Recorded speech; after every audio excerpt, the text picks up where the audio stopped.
Provocation. That's what we'll talk about today on Strength for Today. This Monday, February the 16th. The Bible says in Psalms chapter 95, verse 7, "For he is our God, and we are the people of his pasture, the sheep of his hand." Today, if we'll hear his voice, harden not your heart, as in the provocation, and as in the day of temptation in the wilderness. And there's a fact today that sometime today, you're going to be tempted. Sometime today, the devil's going to provoke you to be disobedient.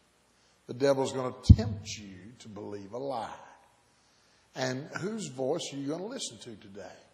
Are you going to determine to hear the voice of God? Or are you going to determine to hear the voice of Satan? God's very clear here that if you're going to have the right direction in your life, you've got to know when you're being provoked or when you're being directed. And Satan provokes and God directs. And the people of God's pasture know his voice. The sheep know the voice of their shepherd. And we know the voice of God.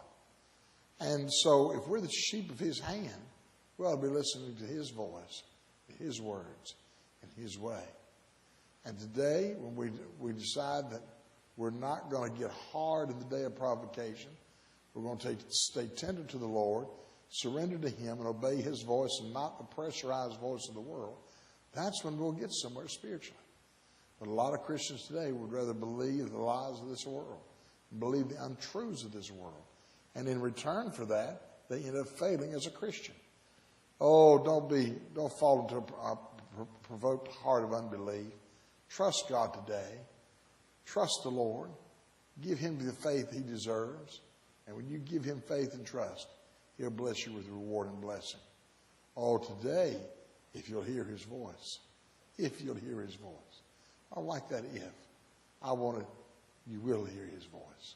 You will listen to him. And I hope and pray today that you'll listen to what the Lord has for you.